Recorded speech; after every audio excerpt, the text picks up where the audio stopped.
चलिए, good morning बच्चों। आज हम आपको समाकलन एकदम शुरू से पढ़ाएंगे। समाकलन जिसको हम समाकलन को हम बोलेंगे इंटीग्रेशन, है ना। क्या बोलेंगे? इंटीग्रेशन। ये अवकलन का उल्टा होता है, डिफरेंशिएशन का उल्टा होता है ना। कैसे कैसे होता है समाकलन? देखिएगा थोड़ा सा, समाकलन कैसे अवकलन का उल्टा होता है। जैसे आप पढ़ते हो ना, आप पढ़ते हो कि D D x of sine x, sine x का अवकलन पढ़ते हो तो आप कहते हो कि ये कास एक्स आएगा, है ना।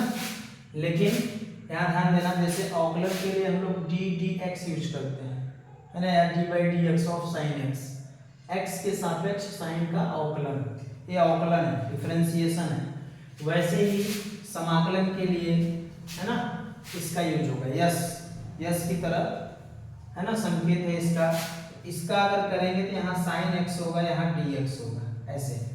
तो इस डी एक्स का भी मतलब है कि एक्स के सापेक्ष इसका क्या करना है? समाकलन करना है। तो साइन एक्स का जब समाकलन होगा तो यहाँ उल्टा मतलब माइनस कॉस एक्स प्लस क्या सी लग जाता है, प्लस सी लग जाता है। निरीक्षण विधि द्वारा जब समाकलन किया जाता है तो कहीं कहीं सी लगता है, कहीं कहीं नहीं लगता। अब ये भी ध्यान देना कि जो समाकलन है वो दो प्रकार से किया जाता है। समाकलन दो प्रकार से किया जाता है। क्या क्या दो प्रकार है इसका, इसको भी देख लेते हैं। इसका दो प्रकार क्या है? दो प्रकार ये है कि समाकलन एक निश्चित समाकलन होता है, एक निश्चित समाकलन, और एक अनिश्चित समाकलन, है ना, एक अनिश्चित समाकलन। देखिए, अनिश्चित समाकलन पहले हम लोग पढ़ेंगे। अनिश्चित समाकलन में ये जो लिमिट होगा ये निर्धारित नहीं होगा, यहाँ फंक्शन fx dx ऐसे होगा। लेकिन निश्चित समाकलन में यहाँ जैसे आ जाए a से b fx dx ऐसे। देखिए यही अंतर है इसमें। ये अनिश्चित समाकलन है, यहाँ लोअर लिमिट, यहाँ जो नीचे रहेगा लोअर लिमिट, ऊपर रहेगा अपर लिमिट। यहाँ लोअर लिमिट और अपर लिमिट निश्चित नहीं है, इसलिए अनिश्चित समाकलन हो गया, ठीक है। और यहाँ लोअर और अपर लिमिट निश्चित है और fx dx है, इसलिए क्या हो गया? निश्चित समाकलन। ये भी ध्यान देना, अनिश्चित समाकलन में सी हम लगाते हैं, समाकलन चिन्ह जैसे ही हटाएंगे सी ऐड कर देंगे। सी एक स्विच, बहुत ही न के बराबर स्विच अचर होता है जो समाकलन में यूज किया जाता है ना। अब कैसे इसका यूज होता है अभी आगे आप देखेंगे।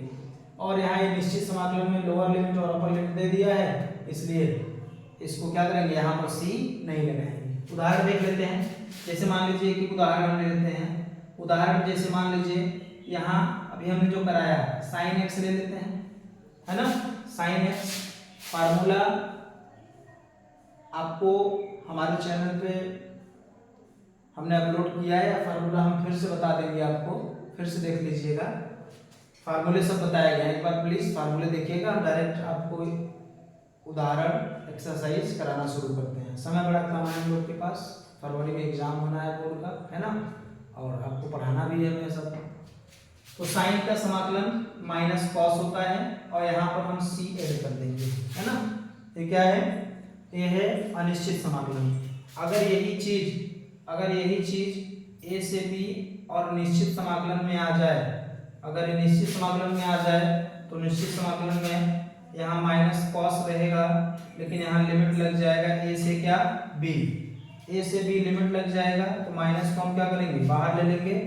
पहले अपर लिमिट रखेंगे, अपर लिमिट में कॉस b और फिर लोअर लिमिट में कॉस a। यहाँ c नहीं लगना, यहाँ ये उत्तर हो जाएगा, ठीक है। यही अंतर है अनिश्चित और निश्चित समाकलन में, ठीक है। तो 7वां चैप्टर काफी बड़ा चैप्टर है, इसमें हम लोग पूरा अनिश्चित समाकलन और निश्चित समाकलन के बारे में पढ़ेंगे। और कम से कम मान के चलिए कि आपको पता होगा कि जो अवकलन और समाकलन का टॉपिक है चैप्टर 5 से लेकर चैप्टर 9 तक कुल 5 चैप्टर पढ़ने होते हैं, और यहाँ से 44 नंबर का आता है, मतलब 50% बोर्ड में यही से आता है। तो अवकलन समाकलन बड़ा इंपॉर्टेंट है ना। तो चलिए डायरेक्ट हम टॉपिक स्टार्ट करते हैं, है ना। टॉपिक वाइज समझते चलिए। उदाहरण नंबर देखिए 1। उदाहरण से शुरुआत करते हैं। प्रश्नावली सहित उदाहरण सहित हम आपको कराएंगे। ठीक है, एनसीईआरटी किताब है, एनसीईआरटी किताब से कराएंगे, है ना। उदाहरण सहित प्रश्नावली आपको हल कराएंगे। बाकी अन्य किताबों से भी क्वेश्चन हम आपको कराएंगे, फिर अनसॉल्व से कराएंगे। इसके अलावा जो बोर्ड में पूछे गए क्वेश्चन उनको कराएंगे, है ना। तो देखिएगा, इसमें उदाहरण 1 जो है, उदाहरण 1 का पहला निरीक्षण विधि। उदाहरण 1 है, उदाहरण 1 में देखिए पहला किताब में सब लोग देखिएगा, कह रहा है निरीक्षण विधि का उपयोग करते हुए निम्नलिखित फलनों का प्रति अवकलज कीजिए। तो पहला है cos 2x। निरीक्षण विधि से जब करना होगा, निरीक्षण विधि देखिए एग्जाम में ज्यादातर आता नहीं है, अगर आ जाए तो आप क्या करेंगे। देखिए cos 2x है, आपको समझना होगा कि ये cos 2x हमें कहाँ से प्राप्त होता है। तो cos प्राप्त होता है किसके अवकलन से। आपने अवकलन पढ़ा कि d dx ऑफ, जब हम sin x का अवकलन करते हैं तो cos x आता है कि नहीं। वैसे ही अगर हम cos पाने के लिए अगर हम sin 2x का अवकलन करेंगे तो यहाँ cos 2x आएगा, और फिर 2x का अवकलन करेंगे क्या पाएंगे 2। देखिए cos 2x मिल रहा है, तो जिसके अवकलन से हमें मिले उसी को लेते हैं। निरीक्षण का मतलब यहाँ पर यही है। तो हम d dx ऑफ लेंगे sin, क्योंकि हमें sin से मिलेगा cos, तो यहाँ हो जाएगा sin का अवकलन cos, ठीक है। और फिर 2x का अवकलन होगा तो क्या लग जाएगा यहाँ 2। एक बात और ध्यान देना, अवकलन में गुणे में लगता है और समाकलन में भाग में हो जाता है। इस 2 को यहाँ लाओ तो 1/2 हो जाएगा। d dx of sin 2x equal to क्या cos 2x। दोनों पक्षों का समाकलन, या एक लाइन और d dx ऑफ इसको 1/2 sin 2x कर दो, ठीक है, और इधर cos 2x। अब दोनों पक्षों का समाकलन कर दो, दोनों पक्षों का समाकलन कर दो। तो दोनों पक्षों का समाकलन करेंगे, दोनों पक्षों का समाकलन करने पर तो क्या आएगा, यहाँ 1/2 अवकलन चिन्ह यहाँ से हट जाएगा। जब समाकलन करेंगे तो अवकलन चिन्ह हट जाएगा, तो 1/2 sin 2x आ जाएगा, और यहाँ समाकलन चिन्ह लग जाएगा cos 2x dx। यही उत्तर हो जाएगा। यही उत्तर कुछ किताबों में ऐसे भी लिखा है, cos 2x dx का समाकलन 1/2 sin 2x प्लस c। ऐसे डायरेक्ट करेंगे तो यही आएगा, लेकिन निरीक्षण विधि से करेंगे तो कुछ किताबों ने निरीक्षण विधि में c का यूज नहीं किया है, ठीक है। इसको नोट कर लीजिए। चलिए अगला देखते हैं। अगला उदाहरण, उदाहरण नंबर 2, मतलब पहले का दूसरा। दूसरे में क्या है 3x square plus 4x cube. ठीक है, निरीक्षण विधि से करना है। निरीक्षण विधि से करने के लिए हमें देखना होगा कि 3x स्क्वायर किसके अवकलन से मिलेगा, x क्यूब से मिलेगा। क्या आपको पता है कि अवकलन का formula d dx of x power n है, तो n x के पावर n माइनस 1 है ना। जो घात रहेगा वो गुणे में होगा, और फिर जो नया घात बनेगा उससे एक कम। तो x क्यूब है ना, x क्यूब से 3x स्क्वायर मिल जाएगा, प्लस 4x क्यूब है तो ये मिलेगा x पावर 4 से, है ना। इसी के बराबर आपको मिलेगा 3x square plus 4x cube. देखिए 2 लाइन का है ये, दोनों पक्षों क्या कर दीजिए समाकलन। दोनों पक्षों का समाकलन करने पर, तो दोनों पक्षों का समाकलन जब करेंगे क्या आएगा, इधर से अवकलन चिन्ह हट जाएगा और इधर से समाकलन चिन्ह लग जाएगा, प्लस 4x क्यूब dx हो जाएगा। ठीक है, यही उत्तर हो गया, है ना। ये सब बहुत बड़े में नहीं आता परीक्षा में, एक बेसिक दिया है कि शुरुआत है समाकलन का, तो कैसे लड़के समझेंगे। ठीक है, अब आगे देखते हैं। अगला उदाहरण, इसका तीसरा पार्ट है, कर लीजिएगा 1/x। ठीक है, कुछ और उदाहरण कराते हैं। उदाहरण 2 पे आते हैं। उदाहरण 2 देखिए,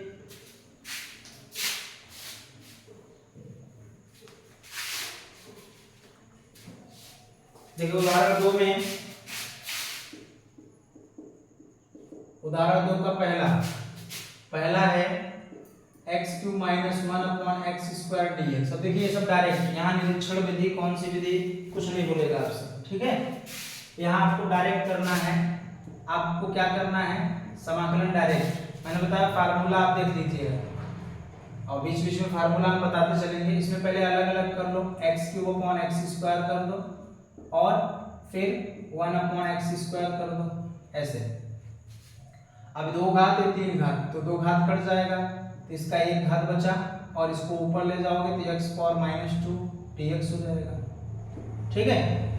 अब इनको चाहो तो अलग अलग x dx minus x⁻² dx कर सकते हैं। अब समाकलन का फार्मूला x⁻n dx अगर है तो आपको पता है कि x⁻n+1/n+1 प्लस क्या होता है c, ये समाकलन का सूत्र है, उसको समझिएगा, है ना।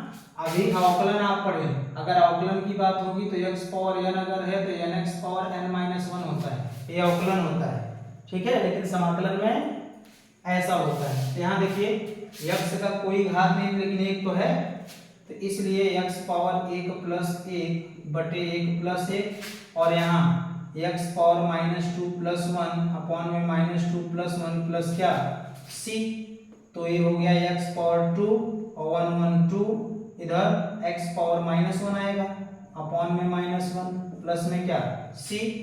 देखिए माइनस और माइनस क्या हो जाएगा प्लस, तो x² 2 प्लस x⁻−1, इसको हम 1/x लिखेंगे और प्लस में क्या c।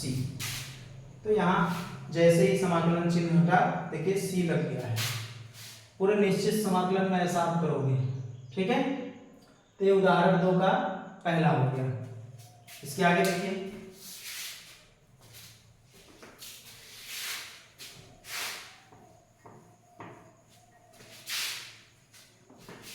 इसके आगे ऐसे ही उदाहरण दूसरा तीसरा है, करिएगा। इसके आगे हम आते हैं उदाहरण नंबर 3 पे। उदाहरण 3 पे आते हैं। उदाहरण 3 में देखिए कई पार्ट हैं। पहला पार्ट है sin x plus cos x dx, ये है। और दूसरा पार्ट है cosec x ब्रैकेट में cosec x plus cot x dx। देखिए दोनों का समाकलन कैसे करेंगे आप, एकदम सरल फार्मूले पे है। अब देखिए यहाँ से पहले का अगर हम सॉल्यूशन करें पहले का, तो हमें sin x plus cos x dx इसका समाकलन करना है, तो अलग अलग कर दो, sin x dx कर दो प्लस में cos x dx कर दो।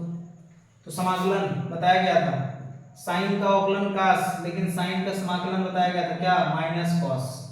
cos का समाकलन माइनस, cos का अवकलन माइनस sin पढ़े थे, लेकिन cos का समाकलन क्या पढ़ोगे प्लस sin। तो बस हो गया उत्तर। सूत्र याद है, देखिए एक लाइन का है कि नहीं।